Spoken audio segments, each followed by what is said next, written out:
Pemerintah melalui Kementerian ESDM berencana untuk melakukan konversi motor dari berbahan bakar fosil menjadi listrik. Ditargetkan akan ada 13 juta unit motor listrik yang tersedia pada tahun 2030. Tapi apakah masyarakat sudah siap untuk beralih ke motor listrik?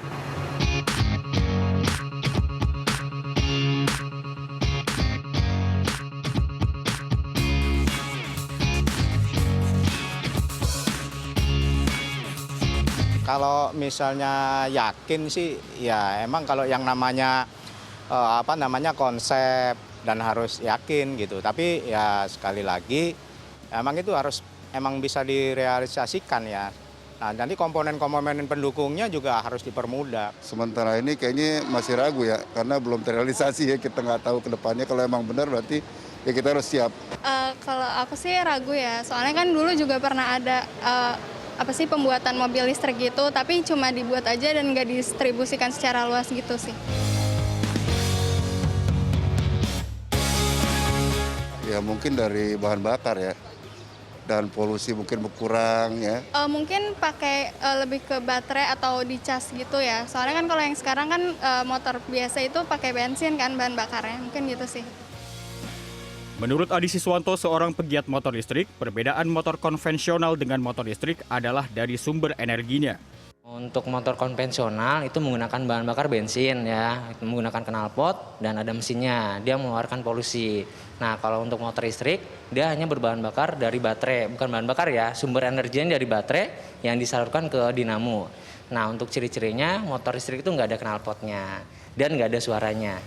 Untuk sistem pengisian dayanya dia cukup di-charging di rumah, sama seperti kita punya HP atau punya laptop. Jadi pakai adaptor, dicolok langsung ke si unit kendaraan. Saya pun mencoba mengendarai motor listrik hasil konversi untuk pertama kalinya. Terasa jauh lebih ringan saat dikendarai. Lalu tidak ada suara sama sekali yang dikeluarkan karena tidak ada knalpot. Serta kita dapat melihat persentase baterai di speedometer. Untuk baterai, motor listrik sendiri membutuhkan waktu 4 hingga 6 jam untuk pengisian daya hingga 100% yang dapat menempuh jarak sejauh 40 hingga 60 km.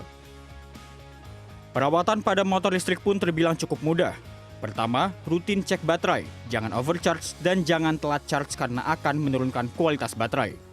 Kedua, rajin melumasi komponen elektrik agar komponen elektrik pada motor listrik tetap bisa berfungsi dengan baik, terutama pada bagian yang bergesekan. Ketiga, sama seperti motor konvensional, motor listrik juga tidak boleh menerobos banjir karena dapat merusak komponen kelistrikan yang ada di dalam motor.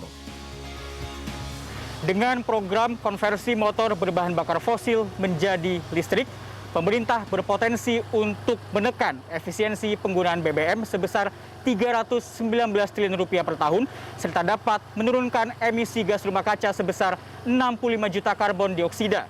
Bagaimana? Apakah Anda sudah siap untuk beralih ke motor listrik? Reza Siregar, Ilham Aji, Bekasi, Jawa Barat.